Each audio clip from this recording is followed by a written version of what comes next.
प्रतिष्ठा का वक्त निश्चित हो चुका है, समय नजदीक आ चुका है। राम की प्राण प्रतिष्ठा को लेकर सबसे पहले आप क्या अपने अनुभव साझा करेंगे हमारे दर्शकों के साथ?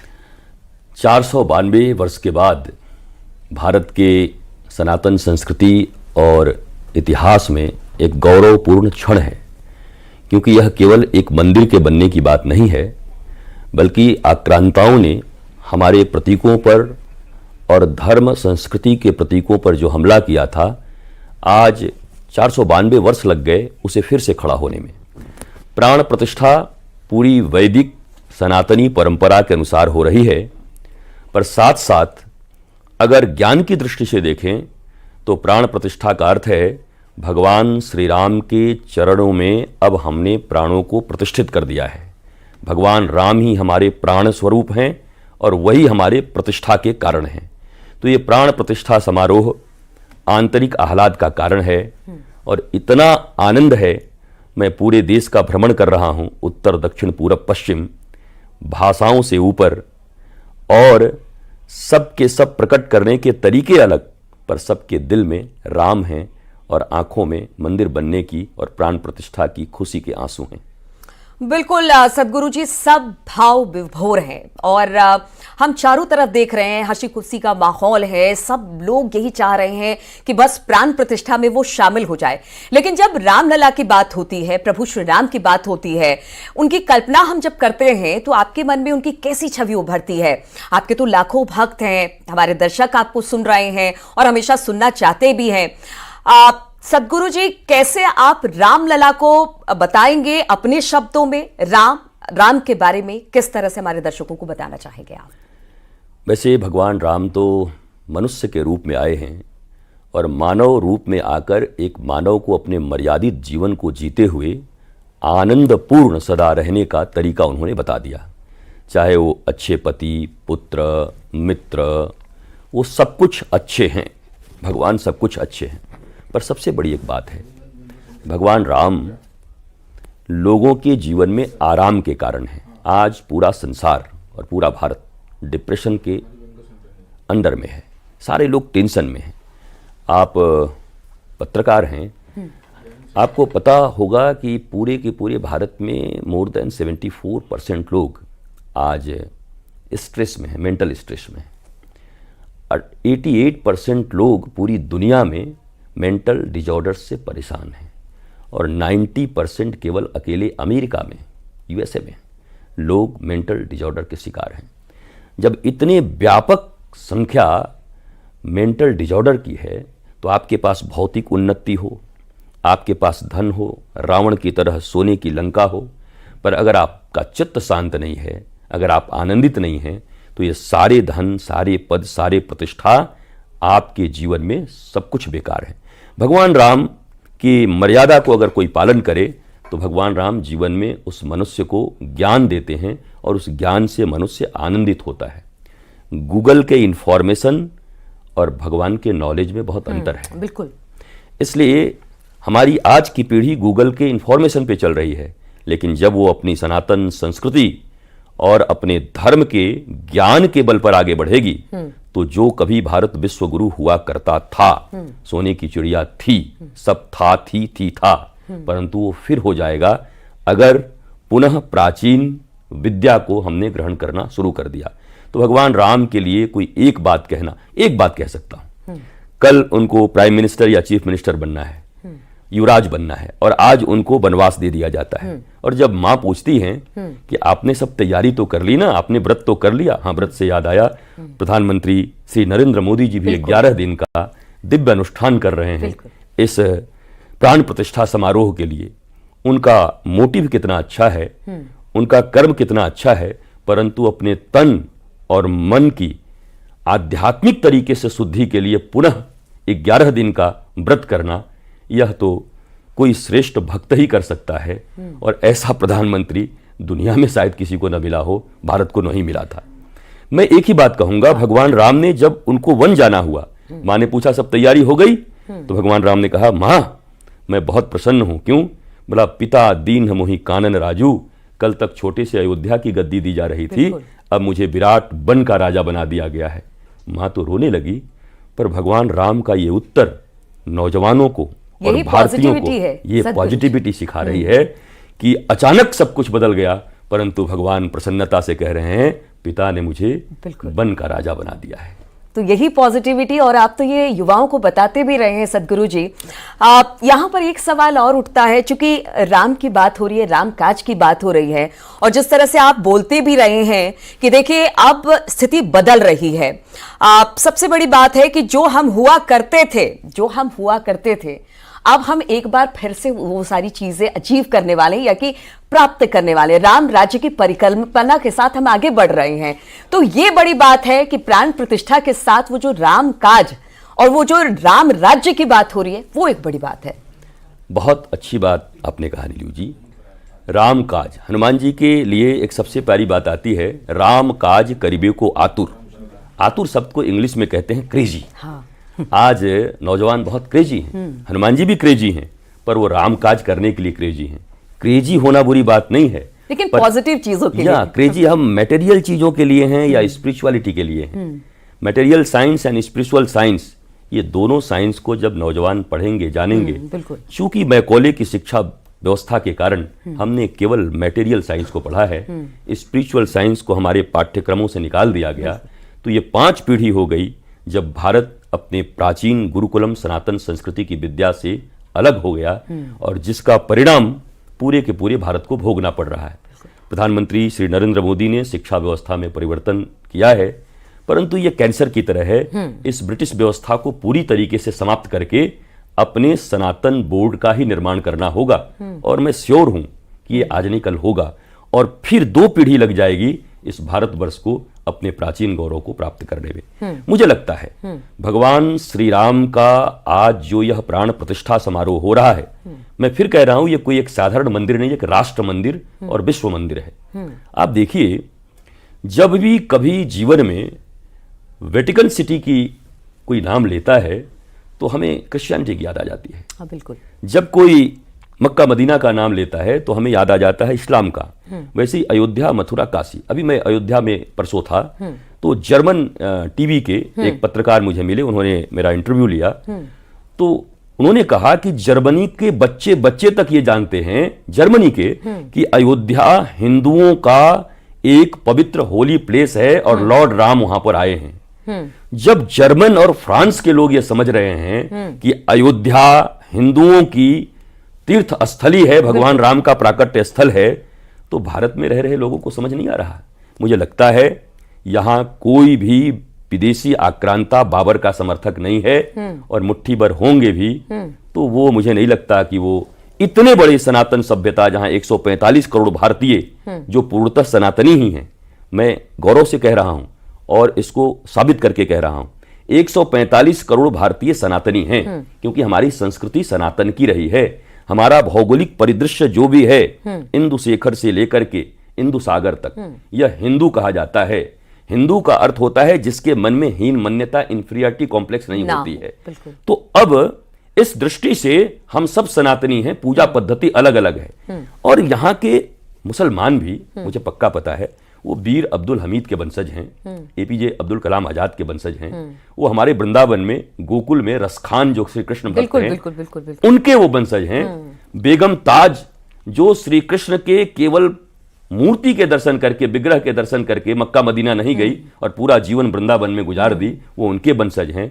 वो कभी भी बाबर इत्यादि को स्वीकार नहीं करेंगे, और 145 करोड़ भारतीय भगवान राम के इस प्राण प्रतिष्ठा को अपनी प्राण और प्रतिष्ठा मान करके भारत को गौरवशाली बनाने में अपना योगदान देंगे, ये मेरा विश्वास है। बिल्कुल सद्गुरु जी, चूंकि हम बात मर्यादा पुरुषोत्तम श्री राम की कर रहे हैं, यहाँ पर बहुत ज्यादा राजनीति भी इससे हो रही है। राजनीति पर हम जाएंगे, लेकिन उससे पहले प्रभु श्री राम की बात कर लेते हैं। अगर प्रभु श्री राम को हम देखें तो कहते हैं कि एक पुत्र, एक पति, भाई, राजा और शिष्य की भूमिका में उनसे बेहतर कोई भी नहीं था।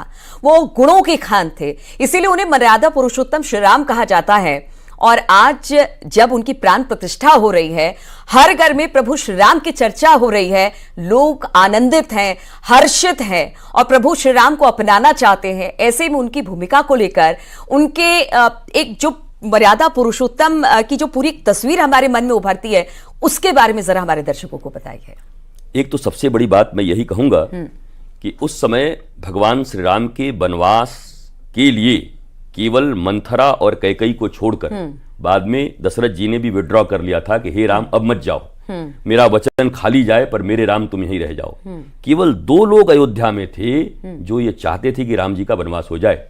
पूरी अयोध्या की सेना, अयोध्या की जनता और स्वयं दशरथ जी भी राम जी के साथ खड़े थे। अगर आज की राजनीति होती और सारे एमएलए या एमपी किसी के साथ खड़े होते तो अपनी सत्ता को छोड़ता, बिल्कुल नहीं। परंतु प्रभु श्री राम ने मर्यादा का पालन किया। उन्होंने कहा कि मेरे पिता और मेरी मां कैकेयी, मैं किसी को सौतेली नहीं मानता, वो मेरी मां है, उन्होंने आज्ञा दिया है और आज्ञा दिया है तो किसी विराट कर्म के लिए दिया होगा, इसलिए मुझे जाना होगा। तो राम जैसा निर्लोभी व्यक्तित्व और राम जैसा पद प्रतिष्ठा को, भरत और राम जी के बीच में अयोध्या की गद्दी फुटबॉल हो गई थी। भरत जी राम जी की तरफ मारते थे, राम जी भरत जी की तरफ मारते थे। क्या आज ऐसे हम सत्ता के लिए सोच सकते हैं? तो ये आदर्श और ये मर्यादा प्रभु श्री राम का है। और बहुत सारी बातें हैं भगवान राम के लिए। उनका भाव कैसा है? प्रातः काल उठ के रघुनाथा, मातु पिता गुरु ना वही माथा। रघुनाथ प्रारंभ से ही माता पिता और गुरु के चरणों में मस्तक नवाकर प्रातः प्रणाम करते हैं। तब भारत विश्वगुरु था। आज प्रातः काल उठ के रघुनाथा, मोबाइल में मारही माथा। अगर हम वो संस्कृति ही खो दिए जिस जननी से हमने जन्म लिया, जिस पिता की उंगली पकड़कर अपने पेट को काटकर जो हमें पालते हैं, उनको हम प्रणाम करने से चूक गए। जो गुरु इसलिए कहे जाते हैं कि जो अंधकार से प्रकाश की ओर ले जाएं और समस्या से समाधान की ओर ले जाएं, उन गुरु को प्रणाम करना हमने छोड़ दिया, मंदिरों में भगवान को प्रणाम करना छोड़ दिया। तो ऐसे लोग क्या कर सकते हैं भारत के लिए? सदगुरु जी, जिस तरह से आपने जो कहा कि वो उस वक्त था जबकि सारे लोग राम के साथ थे खड़े, फिर भी राम ने अपने सिंहासन को त्यागा, अयोध्या को त्यागा और वनवास के लिए निकले। यहां तक कि भरत ने भी कहा कि जब तक भाई नहीं आएंगे मैं इस गद्दी पर नहीं बैठूंगा। वो उस वक्त था। लेकिन आज राम के नाम पर अमर्यादित टिप्पणियां हो रही है, इसको लेकर क्या कहेंगे? क्या लोगों को मर्यादा पुरुषोत्तम श्री राम से कुछ सीखना चाहिए? उनके मर्यादा पुरुषोत्तम होने की जो कहते हैं ना कि एक तनिक भी चीज अगर ले ले तो शायद उनका जीवन सुधर जाए। भगवान श्री राम को उस समय भी रावण ए तपसी कह के बुलाया गया था। अच्छा, वो तपसी जो तपस्या, 2 तपस्वी आए हुए हैं, बड़े इग्नोरेंट मूड में वो बोला करता था रावण। परंतु उस रावण के घर में कोई दिया और बाती जलाने वाला भी नहीं। 1 लाख पूत 1.25 लाख नाती, ता रावण घर दिया ना बाती, कोई बचा नहीं। आज भी मंथरा प्रकृति के लोग कैकेयी की बुद्धि को बिगाड़कर भगवान राम के वनवास की फिर तैयारी कर रहे हैं। मैं इसलिए कह रहा हूं, मंदिर बनना एक बहुत बड़ी बात है, इसमें लाखों लोगों के बलिदान हैं। उन संस्थाओं के जिन्होंने केवल सनातन संस्कृति के लिए ही अपना जीवन गंवा दिया, न माता पिता को देखा, न परिवार को देखा, न उनके घर में कोई खुशियां आई, न उनके घर बने, परंतु वो गरीबी में भी रह करके मां भारती के वैभव के लिए उन्होंने काम किया। दूसरा, उन बच्चों को जिन्होंने राम जी की सवारियां निकाली, हनुमान जी की सवारियां निकाली, सरस्वती पूजा रखे, दुर्गा पूजा रखे, उनको हम आवारा और चंदाखोर कहते थे। परंतु जो ड्राइंग रूम और डाइनिंग रूम में बैठे हुए थे, उन्होंने इसके लिए चेष्टा नहीं की। बल्कि आज भारत में माता सरस्वती के प्रतिमा को देख करके कोई सरस्वती को याद कर रहा है तो उन्हें चंदाखोर, सो कॉल्ड चंदाखोर जिनको कहते हैं और जिनको हम आवारा कहते हैं, उन लोगों ने भारत के प्रतीकों को जिंदा रखा, तो धन्यवाद उनको देते हैं। जिस पार्टी ने कभी भी अपने मैनिफेस्टो से राम के मंदिर को हटाया नहीं, उस दल को भी हमें धन्यवाद देना चाहिए। अगर आपने वृक्ष लगाया है और आज फल हुआ है और आप फल खा रहे हैं, बिल्कुल, तो और इतनी पीड़ा क्यों है? सदगुरु जी और पूरा संत समाज, चाहे वो भारतीय जनता पार्टी हो, वीएचपी हो, भले वो कह रहे हो जो भी कहना है, लेकिन मैनिफेस्टो की बात और राम मंदिर बनाने की बात वो लगातार कह रहे हैं कि उनके में है और हम सब संत समाज उनका शुक्रिया करते हैं। लेकिन उनका क्या, जो न्योता मिलने के बाद भी कह रहे हैं कि रामलला के दर्शन के लिए नहीं जाएंगे, प्राण प्रतिष्ठा के कार्यक्रम में नहीं जाएंगे, उन लोगों का क्या? इसमें से बहुत से लोग तो ऐसे हैं जो कह रहे हैं भगवान राम मांसाहारी हैं। अगर श्रीमद् वाल्मीकि रामायण पढ़ा जाए, सबसे पुराना रामायण वही है। वाल्मीकि रामायण के सुंदर कांड में हनुमान जी स्वयं कह रहे हैं कि हे प्रभु श्री राम, आपके सूर्य वंश में, रघुवंश में तो कोई कभी मांस खाता नहीं और कभी किसी ने परनारी की ओर देखा नहीं। राम जी ये हनुमान जी कह रहे हैं, हनुमान जी से ज्यादा ऑथेंटिक कौन होगा? जब राम जी ने बाली को मारा तो बाली कहता है, प्रभु मैं जानता हूं कि आपके रघुवंश में आज तक कोई मांस नहीं खाता, पर आपने मुझे क्यों मार दिया। बाली भी ये प्रमाण कर रहा है, जो उनका शत्रु है, कि आप मांस नहीं खाते। ये कौन लोग हैं जो भगवान राम को मांसाहारी बताने पर तुले हुए हैं। मैंने वाल्मीकि रामायण के समस्त श्लोकों को लेकर के भारत के चारों तरफ अर्थात उत्तर दक्षिण और पूरब पश्चिम चारों पीठ में जाकर और प्रेस कॉन्फ्रेंस करके मैंने ये उन लोगों को चैलेंज दिया, कोई नहीं आया सामने। मैंने साबित किया कि भगवान राम ने कभी मांसाहार नहीं किया। ये अमर्यादित टिप्पणी कर रहे हैं। अब पहले जब निमंत्रण नहीं मिला था तब ये चिल्ला रहे थे निमंत्रण नहीं मिला, निमंत्रण नहीं मिला। अब निमंत्रण मिला तब ये कह रहे हैं कि ये किसी दल विशेष का कार्यक्रम है, इसलिए हम नहीं जाएंगे। मैं ये कह रहा हूं, अयोध्या किसी दल का है, परंतु जिस दल ने अयोध्या का समर्थन किया है उसको गर्व क्यों नहीं होगा कि अयोध्या मेरा है। बिल्कुल। आप अगर समर्थन नहीं कर पा रहे हैं, और आपने तो राम सेतु को भी मानना बंद कर दिया था, राम के अस्तित्व पर आवाज उठाई थी आपने, सवाल उठाया आपने। अब मैं एक ही बात पूछता हूं, निमंत्रण मिला था, वैसे निमंत्रण कोई दे और न जाए तो निंदा नहीं करनी चाहिए, क्योंकि हमारे घर में भी सत्यनारायण की पूजा होती है, मोहल्ले में निमंत्रण देते हैं, कोई नहीं आया तो नहीं आया। इसका मतलब वो नहीं कि वो सत्यनारायण का विरोधी हो सकता है हमारा विरोधी हो, परंतु जो लोग राम के मर्यादा के खिलाफ बोल रहे हैं, राम भक्तों के खिलाफ बोल रहे हैं, और उन लोगों के खिलाफ बोल रहे हैं जिन्होंने अपने बेटे गंवाए हों, अपनी जवानी गंवाई हो, उनके खिलाफ बोल रहे हैं, तो वो रामद्रोही हैं। जी, ये सबसे बड़ी बात आपने कही कि नहीं जाना है आप ना जाइए, लेकिन कम से कम राम को लेकर अमर्यादित टिप्पणी तो ना करिए। लेकिन बात प्रधानमंत्री मोदी की भी कर ले, जैसे कार्यक्रम की शुरुआत में आपने सदगुरु जी बोला कि प्रधानमंत्री संत हैं और पीठाधीश्वर नहीं है, लेकिन पूरे विधि विधान के साथ जो कहते हैं ना कि जो भी प्राण प्रतिष्ठा के नियम होते हैं उसको 11 दिन तक उस अनुष्ठान को कर रहे हैं। इसको लेकर आप क्या कहेंगे प्रधानमंत्री के लिए और जो परंपरा वो निभा रहे हैं उसके लिए? मैं जब प्रधानमंत्री के लिए बोलूंगा तो मुझे एजेंट कहा जाएगा, और मैं एजेंट शब्द की व्याख्या बहुत बढ़िया कर रहा हूं।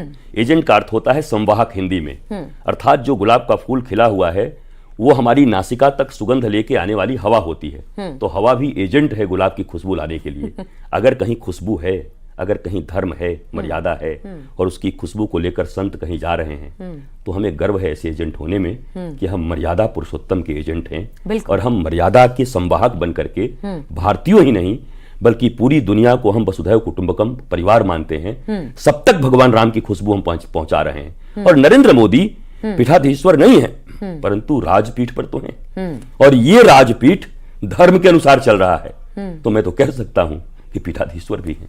पीठाधीश्वर का अर्थ क्या होता है? वो भारत के पीठ पर बैठे हैं, लोकतांत्रिक तरीके से करोड़ों लोगों ने उन्हें चुना है, और वो धर्म पथ पर चलते, वो चाहते तो 5 साल कुछ भी कर सकते थे, अब तो मैं बन गया, कोई क्या करेगा। बिल्कुल, धर्म पथ पर चलते हुए और पूरा पालन करते हुए प्राण प्रतिष्ठा में विशेष पूजा प्रधानमंत्री ही करेंगे, इस सभी का पालन कर रहे हैं।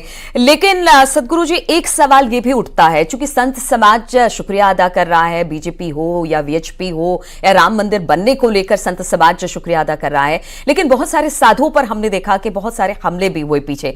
पाल घर को लेकर पुरलिया में जिस तरह से संतों पर हमला हुआ, उसमें हमने आपको भी देखा कि आप काफी मुखर होकर सामने आए। इस तरह से संतों पर हमला समाज के लिए आप किस तरीके से देखते हैं? पालघर की घटना हुई, मुखरता के साथ जो करना था हमने किया।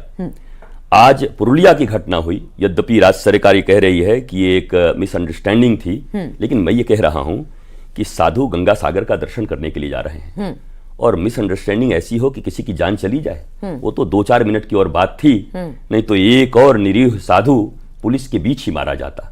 तो जो लोग मॉब लिंचिंग के खिलाफ कैंडल जलाया करते हैं, पूरे भारत में नहीं यूनेस्को में जाके बोलते रहते हैं, क्या उन्हीं के राज्य में ऐसा हुआ है?